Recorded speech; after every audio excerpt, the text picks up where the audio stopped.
चंद्रशेखर आजाद उर्फ रावण पर अभी हाल ही में एक जानलेवा हमला हुआ था। उसके बाद से ही काफी चर्चाओं में है। ये भीम आर्मी चीफ को लेकर चर्चा इस बात की थी कि क्या कभी मायावती के साथ एक मंच पर चंद्रशेखर आजाद साथ आएंगे।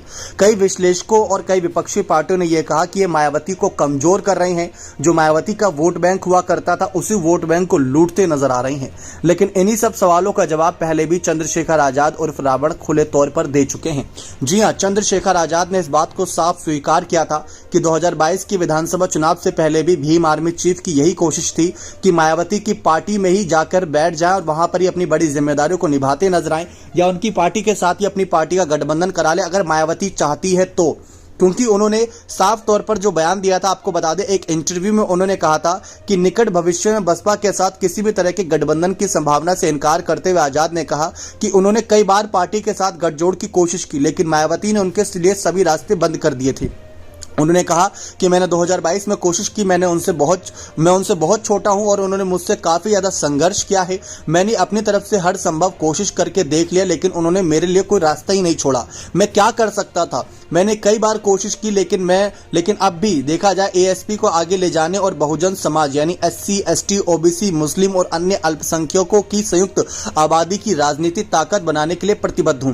साथ ही उन्होंने कहा कि मेरे पे आरोप लग रहे हैं कि मैंने मायावती को कमजोर किया, जो कि पूरी तरीके से गलत है। उन्होंने कहा कि बसपा आज के समय में अगर उत्तर प्रदेश में 2 सीटों पर सिमट गई तो उसके पीछे की वजह चंद्रशेखर आजाद है, क्योंकि कई लोग चंद्रशेखर आजाद को समर्थन दे रहे हैं।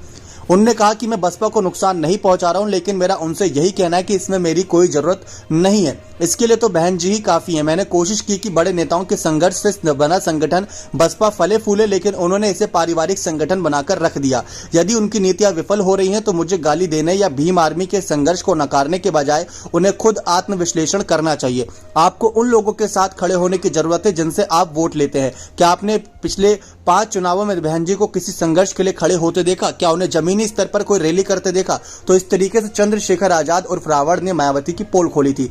उन्होंने कहा कि ये पार्टी एक पार्टी हुआ करती थी जब इसमें अलग अलग चेहरे थे, लेकिन आज इस पार्टी में सिर्फ परिवार के चेहरे। अगर मायावती हट रही है तो आकाश आनंद को आगे किया जा रहा है। ये सबसे बड़ी वजह है मायावती की पार्टी का जनाधार खत्म होने की। तो इसीलिए कहा चंद्रशेखर आजाद ने कि अगर मुझे जिम्मेदारी देंगी तो मैं बखूबी निभाऊंगा, उनके साथ जाने के लिए तैयार हूं, लेकिन मायावती का फैसला इसमें होना चाहिए, जो कि मायावती ने इस मामले पर कोई अपनी जानकारी दी ही नहीं। बने रहे चैनल के साथ ऐसी और तमाम जानकारियों के लिए बहुत बहुत धन्यवाद।